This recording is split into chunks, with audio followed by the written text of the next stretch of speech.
everyone, please ignore the hat, it's like the North Pole in here. Well, welcome my fellow film nerds, I hope you're all doing well. If you do fancy supporting my really low budget, frankly amateurish homemade review channel, a like and subscribe is always appreciated. But of course you don't have to if you're not interested, you can just turn it off. Now this week in terms of film watching has been a bit of a disaster, simply because I had the misfortune to watch the new Cameron Diaz movie Back in Action. And to hear my thoughts on that particular piece of cinema, that I made a video for it, or don't watch it. I needed a film that was actually fun to watch after watching that complete pile of middle of the road, appealing to no one beige twaddle.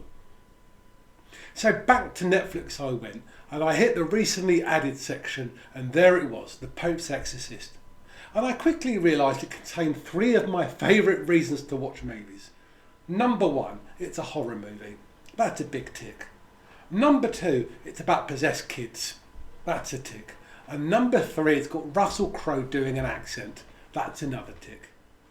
So this movie started production in 2020 and it's co-written by both Greek and Australian writers who, interestingly enough, have a background in either Disney movies or Narnia films. So not a strong background writing in the horror genre, which to me could actually be a good refreshing thing, because it could lead us to an interesting take on a very worn out genre of horror, the possession movie. Well, the film itself was directed by a guy called Julius Avery, who to me is actually a relatively new kid on the block. But his last film was that steaming pile of bobbins, if you haven't seen it, that Stallone movie, The Samaritan. So, not holding out much hope there. So I wasn't sure if I was going to be in safe hands.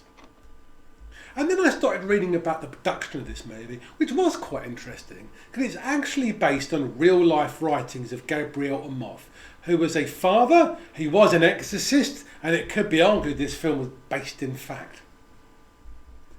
So what's this film all about?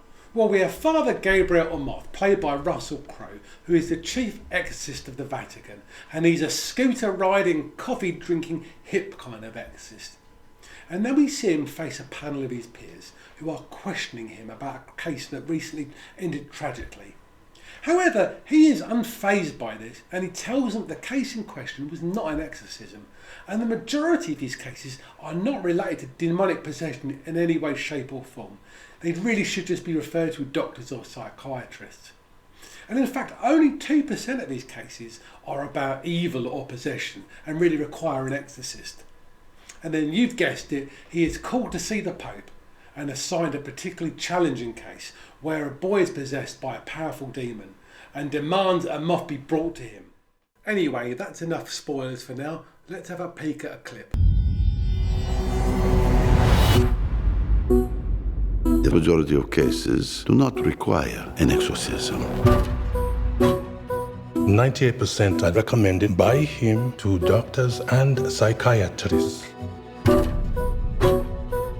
The other 2%, I call it evil. So this movie is just all about Russell Crowe. Yeah, sure, there are other co-stars. We've got Daniel Zavato, we've got Franco Nero, but that's not why we're here. So let's start with that accent. Wowza. Now I could moan about it, but frankly I found it both stupid and wonderful all at the same time. And to me it really just highlights the larger than life character we're seeing here. I really thought it brought a real element of over the topness and made it a real fun piece of acting. And I think Russell Crowe really delivers here, to be honest with you. Now, in any other hands, I don't think this character would have worked. It would either become pious or ridiculously silly. I think Mr. Crowe elevated it from a dull, cartoonish character to something that I really enjoyed watching. And to me, he is the heart of this film. Yeah, the plot is nonsense, but what do you expect? It's been done 100 times before. We have seen Exorcist movies over and over again. Now, to me, this film really knows it's silly, and that's why it kind of works. There's no underlying message here. There's no deep themes it's trying to explore. It's just a good old-fashioned horror movie. And then, to be fair, it's not particularly scary either. But I don't think a lot of horror movies are scary these days. I think the story was simple enough to enjoy. It wasn't trying to be big and clever. There's a couple of jump scares in it, but ultimately it knows what it wants to be and does that really well. Another plus point was the running time. It's just over an hour and 40, so it doesn't drag on. It's not bogged down in exposition or backstory or narrative or slow lingering shots. It zips across really nicely. So in conclusion, yes, it is stupid. It's massively unoriginal. It's not scary. The accent is mental. Russell Crowe really delivers such a fun performance that it frankly won me over. I wanted a really fun movie, and this delivered everything I was hoping it would be. So if I was going to give it a rating, I'd give it a 4 out of 5 actually, just because it was fun. So that's all from me. Thanks very much for your time. As I mentioned, don't be afraid to like, subscribe. I really appreciate your support, and I'll see you all on the next one. Take care.